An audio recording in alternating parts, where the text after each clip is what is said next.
Hi, friends. Welcome to episode 4. Thank you so much for tuning in. I am really thankful that you're with me this week. This week's affirmation is "You're worth it." It's something that I've been working on again this week. Every affirmation I give to you guys is something that I'm trying to use in my own daily life. And the reason I chose "You're worth it" is because I feel like it's so easy for us to become wrapped up in the business of responsibilities and to-do lists and prior engagements. And then our emotional and mental health just kind of end up on the back burner. So what I've been working on this week is remembering that it's okay to take a break, and occasionally, and just take a break, and also to dive into self-care. And I realize that self-care is a little bit of a buzzword right now, but I think it's important to discuss, because we all have those moments in which we need to show ourselves a little bit of kindness. So, just a quick definition of self-care: it's anything that you're doing um, that is positive and will be for the betterment of your own health. So that can be anything from taking a vacation, taking a few days off, to treating yourself to the dollar menu. Whatever is going to help you maintain or improve your mental health in that moment, that's self-care. So I guess for the affirmation this week, I just want everyone to realize that you are allowed to indulge yourself because you are worth it. And I challenge you this week to find whatever your method of self-care is. On to questions. First question reads, "Hi, I've been really tapped out lately. I have a new job and a lot of changes in my life that are mostly positive, but even positive change is stressful. Can you share a little bit about how you manage changes and stress in life? How do you recharge? What are your warning signs that you need to? Thanks." Hi, friend. So thank you for the question, and congrats on all of the positive changes in your life. That's awesome to hear. And I agree with you. Even positive change can be stressful, but it's also manageable. I think it's easy for us to throw all of our energy into getting into a place where we feel like things are going really well and maintaining that feeling, and then we forget that you still need to make time to center. So, and that's something I've dealt with fairly recently, having moved from one state to another state, having the girls, having a new job and a wedding to plan. That's all very familiar territory for me. So I feel you. What I would say is, and I scribbled down a few notes about the things that I feel like I'm doing currently. I know that I become overwhelmed because I tend to get impatient, and then I start to avoid the things that I need to do. Um, and then I start to kind of just dig myself a ditch.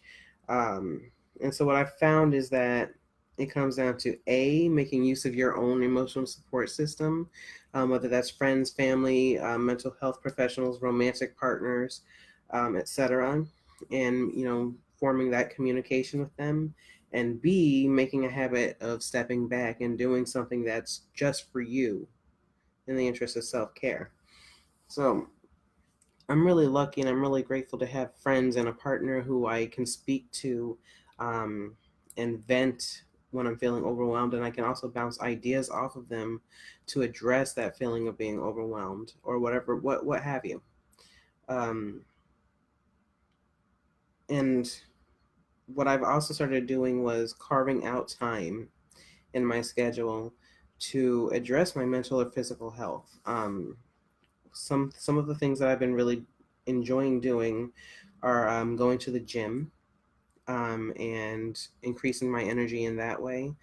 Um, Taking time to read is another thing that I've been doing. So I realize that time is a precious commodity for myself included. And as much as I do enjoy reading, I don't always have time to sit down with a book. So one thing I've taken to doing is listening to audiobooks in the car, um, and sort of consuming my reads that way, and that's been really helpful for me. I realize not everybody is a bookworm, but that's an example of a simple thing that you can do, um, on the commute to work, that is just for you and that will help you feel a little bit better throughout the day. Uh, so I guess my advice for you would be to try and find the things that you enjoy in life, while being mindful that things are going well for you, um, and accepting that joy and holding on to that while finding that time and finding that thing, that is solely yours. And that's important for everyone to do. Um, and, regardless of what it is, make sure that it is your thing. It can be something simple, but make sure that it has nothing to do with others' expectations of you, and throw yourself into it. Really throw yourself into it, if only for a little while. So I hope that helps. Second question. Any tips for disrupting the cycle of depression caused by personal disorganization, i.e., late as fuck taxes, etc., that worsen depression? Yeah, it's a great question. I feel like most of us, or at least many of us, experience depression and know what it feels like to just have zero energy. You don't even have the energy to shower, let alone do your taxes. Um, so it's really relatable. Life is constantly flooding us with responsibilities and such, and it can be easy to just sort of become buried by that. So yeah, I get that. I've definitely had times in the past where I've let deadlines pass me by, and then I've let extensions pass me by, and then I've let scary red letters come to my mailbox. So it's very real. I get it. But I've also tried to learn from those experiences, about myself and my own patterns. And one thing that I've started doing is really making the effort to organize myself and hold myself accountable for the things that need to be done. And one of the things that I do is I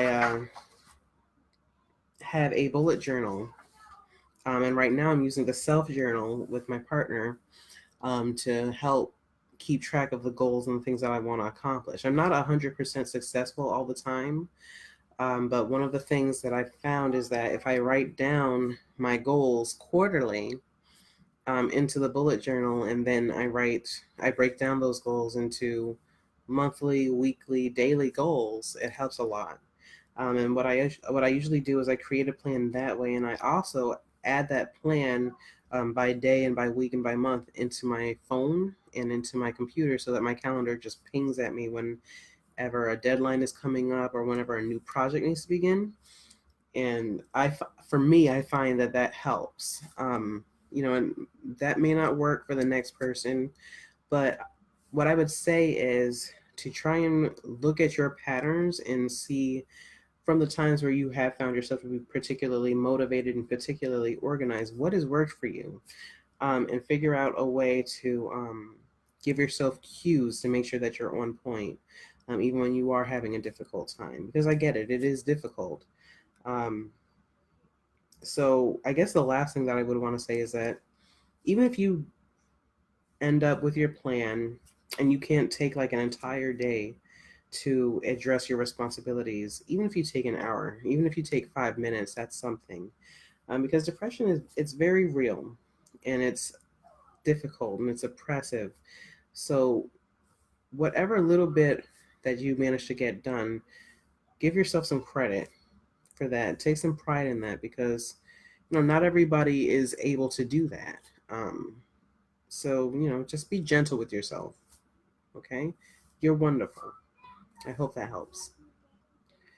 Last question. I have a question I'd love your thoughts on. I'm still in touch with my ex's family who passed away. My niece in law is African American. Now I've tried to give her great role models, as many as I can think of, but for a 15-year-old, who can I recommend to her? Obviously Beyonce, but I'm definitely not in the right era for young black women role models since mine are all in their 60s and 70s. Please help. So, first, I am sorry to hear about the passing of your ex. And I'm really glad that your niece has an aunt who's so invested in her and finding her role models that she can relate to. So I have to give you props. I think that's so cool. And I thank you for writing in. So I guess the first thing I want to say is that those black women in their 60s and 70s can still be really solid role models for young black women. I mean, Aretha Franklin's the first woman to be inducted into the Rock and Roll Hall of Fame, and she just passed the age of 76. So definitely keep that in mind. There's nothing wrong with having the older black women, the aunties and such, to be role models for our young black women coming up. That's really great. Um, but yeah, there's definitely some contemporaries that I can suggest, and we're really lucky. We live in a time where there's a billion of them. But off the top of my head, I think of Issa Rae, who is an actor, a director, a writer, an activist. She's amazing. She's a producer, and she's 33 years old, and she started out with a web series. I mean, that she's incredible. Um, she's inspirational as hell, and she makes content that is extremely relatable, and it highlights all the awkward beauty that is being young and being black. So that's one. Um, there's Lupita Nyong'o, and I might be saying that wrong. I'm not sure what the accent is, but Lupita is gorgeous, and she's an extremely talented black actress and activist again. And she just dropped a children's book about a dark-skinned girl who grows to see her own beauty and love herself in that way. So wonderful, wonderful role model. And a little bit younger is Zendaya. She's 21. I know that she is a model, singer, um, and she's an activist as well. And she's always pushing young people to become more educated and become more involved in politics and such, and the causes that mean the most to them. So right off the right off the top of my head, those are three amazing young black female role models, which you can turn your niece onto. Um, and the list goes on and on. I could, I could go on. And when all else fails, there's nothing wrong with Beyonce either. So I guess my advice to you is to find people that your niece will have a connection with. I don't know what her interests are, but what I would say is find people who have shared those interests or have cultivated those interests for her to look up to. And I think that once you find that, the age of the person won't matter as much. Um, but I am really looking forward to hopefully hearing from you as far as how your niece receives those that have listed today and those that you come up with. I wish you the best of luck, and I hope that helps. Good job. So that ends the advice portion of today's show. But before I go, I just wanted to say thank you to everyone who's been checking in and the people who've been submitting questions. Thank you to everybody who's been sharing posts, all the people who are pulling their friends onto the couch and watching the show. It really means the world to me. It really does. I enjoy doing this, and I enjoy being able to connect with all of you, and be able to help in my own little way. And you guys are helping me as well. So, again, thank you. Also, I wanted to let you know that due to all of the support that I've been getting from you guys, I decided to expand the show. So what we'll be doing is adding some more segments to the show. We'll continue doing advice. We'll continue doing the affirmations, but I'll also be doing a Q&A with a featured person for each show. I will also be doing a quick little rant session because that's also necessary. Hashtag self-care. Um, and I will be doing a small segment in which I explain terms and concepts that need a little bit more detail that we don't necessarily always get into during the advice portion, such as like polyamory or intersectionality, that sort of thing. So I'm really looking forward to it. I'm in the works of establishing a YouTube channel, which I will link here once it's up and once I've been able to add this episode to it. I'm really looking forward to kind of expanding and getting your feedback on the things that you might want me to discuss or go into. So definitely, if you feel like you have an idea for a segment, or if you want to be featured on the show in the future, let me know. I have the email, and I will link it into the comments. Um, but yeah, I'm really excited to go on this adventure with you guys, and I'm looking forward to hearing your feedback. So yeah, I think that's about it for this week's episode. Once again, just thank you for joining me on hashtag Ask A Brown Feminem, and I hope that my advice has been helpful. If you have comments or questions for this particular episode, or if you have questions that you want me to give advice for next episode, you can submit them anonymously to this anonymous link, which I will also add to the comments, or you can email me directly at a4af brownfeminem@gmail.com. And as always, you are appreciated. Thanks.